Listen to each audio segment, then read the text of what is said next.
Hi, my name is Gautam, and I actually stay in Malkajgiri itself. Like, I had this back pain. It's been 1.5 years. I have tried many treatments like chiropathy, oil massage, physiotherapy especially, but it didn't work out as much like what I expected. I strongly suggest homeopathy. You people can carry on with the homeopathy. Area Malkajgiri, and doctor name is like Nagesharao, and the clinic name is Neocare Homeopathy.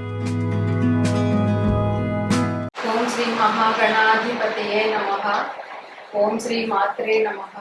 ఓం శ్రీ గురుభ్యో నమః. మనకి జ్యోతిష్యంలో తేదీ, సమయం, ఊరు మూడిటిని కలిపి జాతక చక్రం వేస్తే దానిని జన్మకుండలి అంటారు.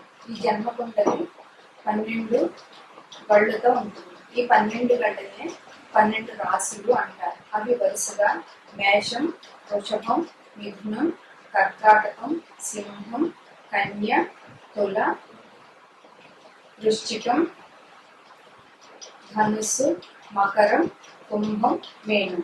ఈ 12 రాశుల్ని 9 గ్రహాలు పాలిస్తాయి. అవి రవి, చంద్రుడు, కుజుడు, శుక్రుడు, బుధుడు, గురువు, శని, రాహువు, కేతువు. ప్రతి గ్రహం ఒక్క రాశిలో కొంత నియమిత కాలం ఉంటుంది. రవి 1 నెల ఉంటాడు, చంద్రుడు 2.5 రోజులు ఉంటాడు, బుధుడు 1 నెల ఉంటాడు, కుజుడు 45 రోజులు ఉంటాడు, శుక్రుడు 1 నెల రోజులు ఉంటాడు, గురువు 1 సంవత్సరం ఉంటాడు, శని 2.5 సంవత్సరాలు ఉంటాడు, రాహుకేతువులు 18 నెలలు ఉంటారు. మే 1వ తారీఖు మధ్యాహ్నం 1 గంటకి గురువు మేషరాశి నుంచి వృషభ రాశిలోకి సంచారం ప్రారంభించాడు. గురువు జీవకారకుడు. వృషభ రాశిలో గురు సంచారం వల్ల 12 రాశుల వారికి ఎటువంటి ఫలితాలు వస్తాయి అన్నది ఈరోజు చర్చించుకుంటున్నాం. వృశ్చిక రాశి వీరికి గురువు 7వ స్థానంలో సంచారం. 7వ స్థానం అంటే కళత్ర స్థానం, పార్ట్నర్షిప్. తామ్రమూర్తిగా సంచారం. గురుడు వృశ్చిక రాశి వారికి ఈ సంవత్సరం చాలా మంచి ఫలితాలు ఇస్తున్నారనే చెప్పవచ్చు. వీరికి ఆర్థికంగా మంచి అభివృద్ధి ఉంటుంది. ఉద్యోగంలో ప్రమోషన్లకి అవకాశం ఉంటుంది.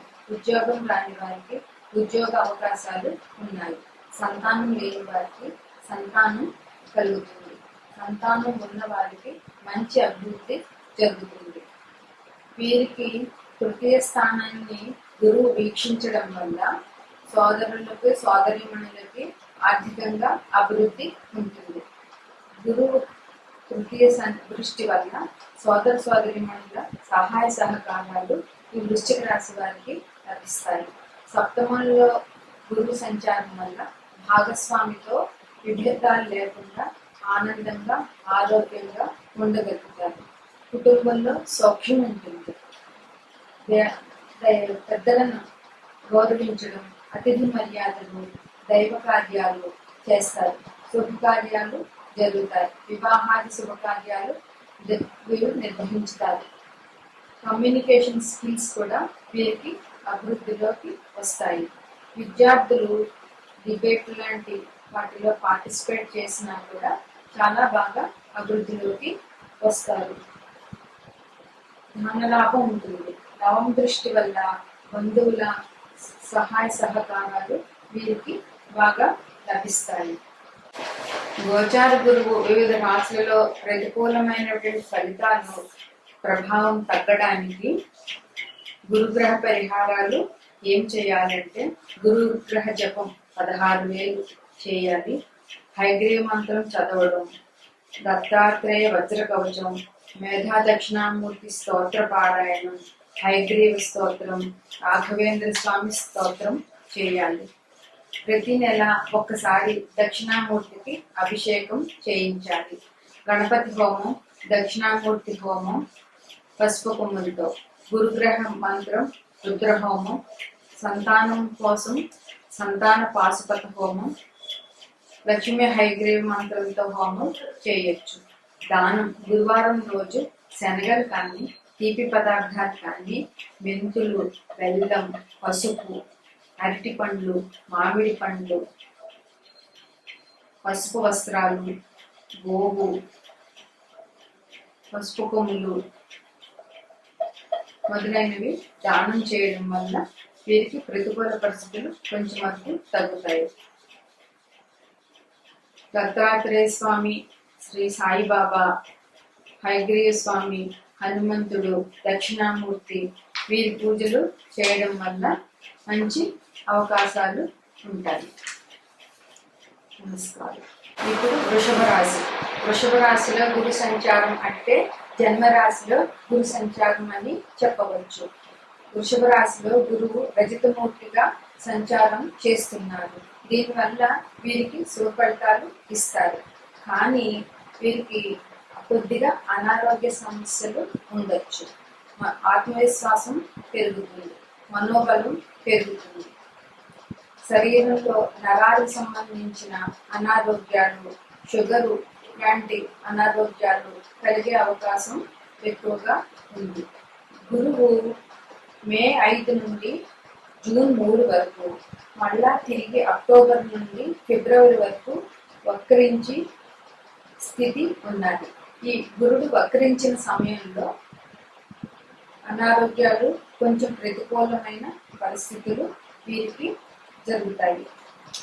ఆ టైంలో పేరు ప్రఖ్యాతులు తగ్గడము, నమ్మిన వారే ఇబ్బందులు కలిగజేయడము ఇలాంటి సమస్యలు వీరికి తలెత్తుతాయి.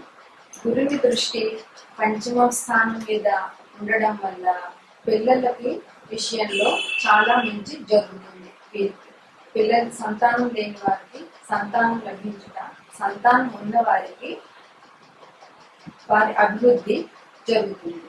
భాగ్య దృష్టి, గురు భాగ్య దృష్టి వీరికి వృషభ రాశికి ఉండడం వల్ల తల్లిదండ్రుల నుంచి వచ్చే ఆస్తిపాస్తులు ఏమైనా ఉంటే అవి దొరుకుతాయి. గురువుల, పెద్దల ఆశీర్వాదాలు దొరుకుతాయి. దైవ కార్యాలు చేస్తారు. వీరు శనగలు దానం చేసినట్లయితే చాలా మంచిగా ఉంటుంది. వీరికి ఇల్లు, వాహనాలకి సంబంధించినటువంటి కార్యకలాపాలు జరిగే అవకాశం ఉన్నది. దైవ కార్యాల నిమిత్తం ఖర్చులు పెడతారు. తీర్థయాత్రలు చేస్తారు. గృహానికి సంబంధించిన మరమ్మతులు, వాహనాలకు సంబంధించిన ఖర్చులు వీరికి ఈ సంవత్సరం బాగా ఉంటాయి. గృహోపకరణాలకు సంబంధించిన వస్తువులు కూడా వీరు కొంటారు.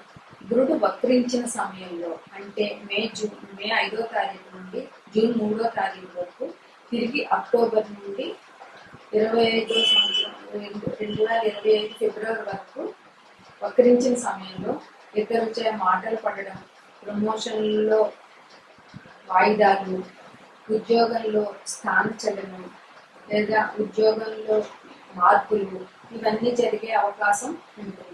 అనాలోచిత నిర్ణయాల వల్ల వీరు ఇబ్బందులు పడతారు. సహాయ సహకారాలు లోపిస్తాయి. భాగస్వామి సహకారం తక్కువగా ఉంటుంది. జీవిత భాగస్వామితో పట్టుదలలు, కోపతాపాలు జరిగే అవకాశం ఉంటుంది. ఆరోగ్య సమస్యలు ఉంటాయి. ఉద్యోగులకు డిప్యుటేషన్లు, ట్రాన్స్ఫర్లు జరిగే అవకాశం ఎక్కువగా ఉంది. గురుని దృష్టి చతుర్థం మీద పడడం వల్ల తల్లికి కానీ, తల్లికి సంబంధించిన బంధువులకు కానీ అనారోగ్యం కానీ, సమస్యలు కానీ తలెత్తే అవకాశం ఉన్నది. అష్టమ స్థానం మీద గురుదృష్టి ఉండడం వల్ల ఆకస్మిక ధన నష్టం, ఆకస్మిక ప్రమాదాలు జరిగే అవకాశం ఉన్నది. ఖర్చులు ఉన్నా కానీ ధనం సరిపడా చేతికి అందుతుంది. ఈ రాశి వారు శనగలు దానం చేసిన, గురుచరిత్ర పారాయణం చేసిన చాలా మంచిది. రావి చెట్టుకు 11 ప్రదక్షిణాలు చేసినట్లయితే వీరి ఇబ్బందులు కొంతవరకు తగ్గుతాయి.